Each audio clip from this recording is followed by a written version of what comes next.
Kalau tidak bisa memakmurkan rakyat, maka kurangilah penderitaan rakyat.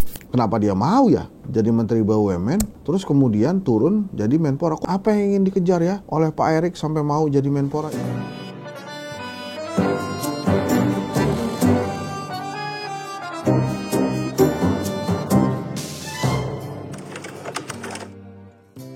Assalamualaikum warahmatullahi wabarakatuh. Selamat buat Pak Prabowo, Mas Gibran ya, melaksanakan reshuffle yang ketiga. Dan kemarin kalau reshuffle yang kedua itu kan yang seru adalah pergantian Menteri Keuangan ya, dari Ibu Sri Mulyani ke Pak Purbaya. Terus Pak Purbaya memberikan gebrakan-gebrakan. Wah, saya akan minta Bank Indonesia menggelontorkan 200 triliun kepada Bank Himbara. Nah, itu bank-bank yang dimiliki oleh negara maksudnya. Jadi kayak Mandiri, BRI, BNI, BSI gitu-gitu, BTN kalau nggak salah. BTN tuh ya nanti dicek lagi lah.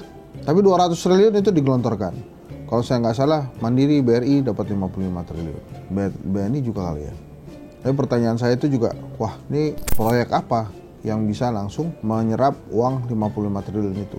Wah, tapi itu terserah Pak Menteri yang baru lah. Tapi ya kita boleh kan bertanya-tanya, apakah itu untuk Koperasi Merah Putih atau untuk proyek-proyek lainnya? Karena 55 triliun itu banyak sekali. 55 triliun itu kira-kira saya nggak tahu apakah kalau produser Satgas Kritik ini gajinya nggak diambil-ambil, apakah bisa mencapai 55 triliun? Agak susah ya. Kalau 55 triliun gajinya itu misalnya, wah nggak mungkin lah udah. Jadi memang banyak sekali. Tapi ada pertanyaan-pertanyaannya itu tadi. Terus ini penyerapannya gimana? Karena kan yang diinginkan oleh rakyat itu kan, kita ini kan supaya nggak lapar ya. Sahabat saya mengatakan begini di YouTube saya, Henry Satrio Official. Sahabat saya itu namanya Noe Sabrang, MDP. Ia yang penyanyi Leto itu. Dia bilang begini. Kalau negara atau pemerintah tidak bisa membuat rakyat lebih makmur, maka tolong targetnya diganti. Diganti jadi apa? Saya tanya. Terus dia jawab begini. Kalau tidak bisa memakmurkan rakyat, maka kurangilah penderitaan rakyat. Itu bagus banget saudara-saudara sekalian. Jadi kalau lo nggak bisa makmurkan rakyat, lo kurangi penderitaan rakyat. Kalau lo nggak bisa makmurin rakyat, minimal rakyatnya bisa makan. Kalau lo nggak bisa bikin rakyatnya itu belanja, minimal rakyatnya bisa makan. Kalau nggak bisa bikin rakyatnya liburan terus ke Bali kayak produser, ya udah, yang penting rakyatnya bisa makan. Kalau Anda tidak bisa makmurkan rakyat, maka kurangi penderitaan rakyat. Itu bagus banget. Bagus banget. Nah, kemudian tanpa disangka-sangka bikin lagi yang reshuffle yang ketiga. Kali ini untuk mengisi kekosongan yang kemarin tidak diisi. Kayak Menko Polkam, Menpora. Wamenaker, Wamenkop juga diisi. Ternyata ada pergantian-pergantian lain juga. Bang Kodari naik jadi kepala KSP ya. Terus Mas Angga juga jadi kepala Badan Komunikasi Pemerintahan. PCO nggak ada. Hasan Nasbi diganti. Nah, tapi memang yang menarik, kalau yang pertama itu adalah ini perbincangan Menteri Keuangan, kemarin yang menarik itu apa? Menpora, Pak Erick Thohir.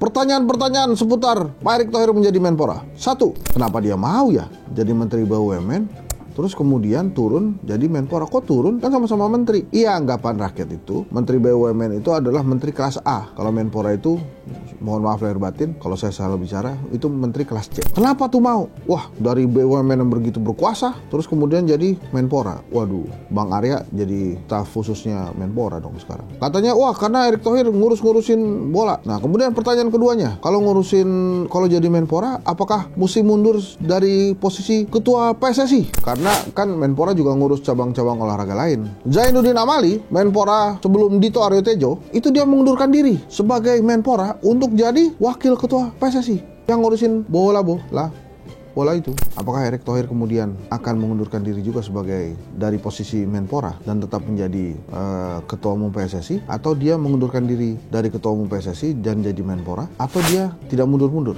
Nah, itu terserah Erick Thohir. Pertanyaan ketiga, apa yang ingin dikejar ya oleh Pak Erick sampai mau jadi Menpora? Itu kan posisinya Raffi Ahmad tadinya. Wah, mungkin Pak Erick ingin dianggap Raffi Ahmad.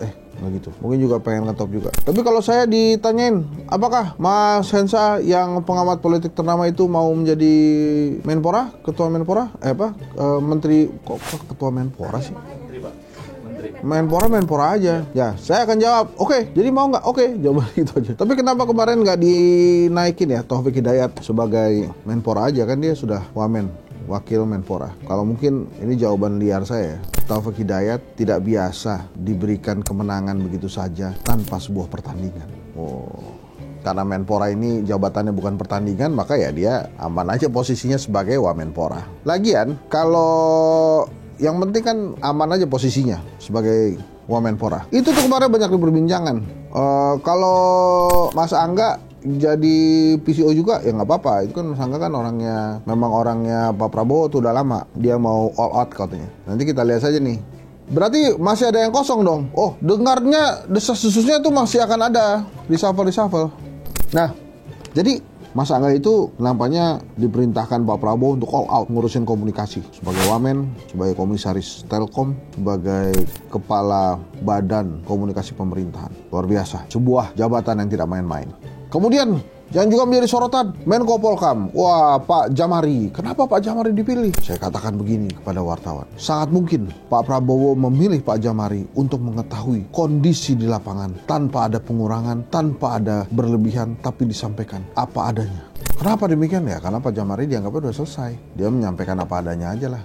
Yang dibutuhkan oleh Pak Prabowo itu disampaikan. Lagi pula Pak Jamari kan sudah senior. Jadi saya ucapkan selamat lah pada para menteri baru, termasuk Bang Kodari, Mas Angga, Pak Jamari, Pak Erick Thohir ya. Semoga lancar tugas-tugas yang diberikan Pak Prabowo dan Indonesia lebih baik lagi. Ingat, bila pemerintah, Anda semua di pemerintahan tidak mampu membuat rakyat lebih makmur, maka minimal kurangi penderitaan rakyat. Terima kasih, saya Henry Satrio, hanya di Satgas Kritik. Assalamualaikum warahmatullahi wabarakatuh.